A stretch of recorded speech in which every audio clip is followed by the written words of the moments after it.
পরের দিন সকালে বাদল তালগাছের গুড়িটা লম্বালম্বি করে কেটে ফেলে। কত দূর হলো তোমাদের কাজ? সারাদিন তো শুধু ঠুকঠুক শব্দই শুনছি। কাজ এগুচ্ছে। তোমার মেয়ের বুদ্ধি দেখে আমি অবাক হয়ে যাচ্ছি। ও যা বলেছে সেভাবেই কাজ করছি। দেখো কাজটা কতটা সুন্দর হয়েছে। বাবা মেয়ে মিলে গুড়ির ভেতরের নরম অংশ চেঁচে ফেলে গুড়িটিকে ঠিক ডিঙি নৌকার মতো আকৃতি দেয়। বাবা, দেখো কি সুন্দর লাগছে। এখন একটা শক্ত দেখে বাঁশ কেটে বইটা বানাতে হবে। বাহ, এ তো দেখতে বেশ চমৎকার হয়েছে। আর অনেক চওড়া। এটাতে বসতেও ভয় করবে না। এখন এটা পানিতে ভাসানোর পালা। কাল সকালেই তোমরা বের হবে, তাই না?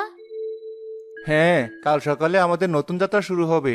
বৃষ্টি, তুই আমার সাথে যাবি তো? অবশ্যই যাব। এ তো আমারও নৌকা। আমি তোমাকে একা ছাড়বো নাকি?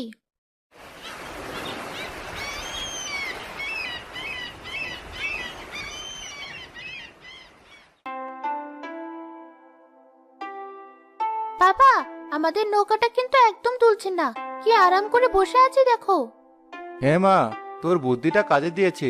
দুটো একসাথে বাঁধা বলে এটা এত স্থির। তারা নৌকার বাজারে পৌঁছায়। খালের কিনারায় সারি সারি নৌকা। কেউ সবজি বিক্রি করছে, কেউ মাছ, কেউ মুদি দোকান দিয়েছে।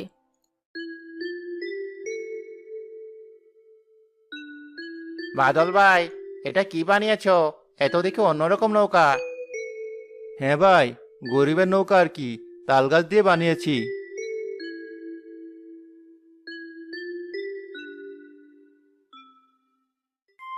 কিরে বাদল, শেষমেশ তাল গাছ নিয়ে পানিতে নেমেছিস? ফল বিক্রি করতে এসেছিস নাকি সার্কাস দেখাতে?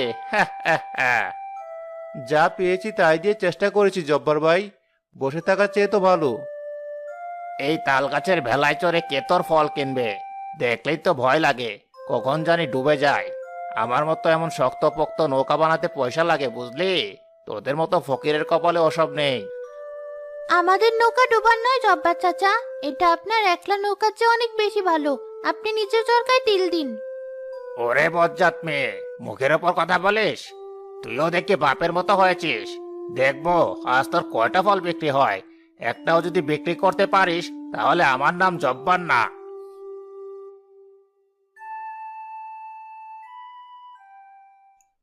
দেখলি মা, আসার সাথে সাথে লোকটা কেমন মনটা ভেঙে দিল। ওর কথায় কান দিও না বাবা। তুমি শুধু ভালো করে হাঁক দাও। বলো টাটকা আম পেয়ারা আছে। টাটকা ফল, মিষ্টি আম, পেয়ারা। আরো জোরে। তোমার গলার জোর কি বন্যার পানিতে ভেসে গেছে?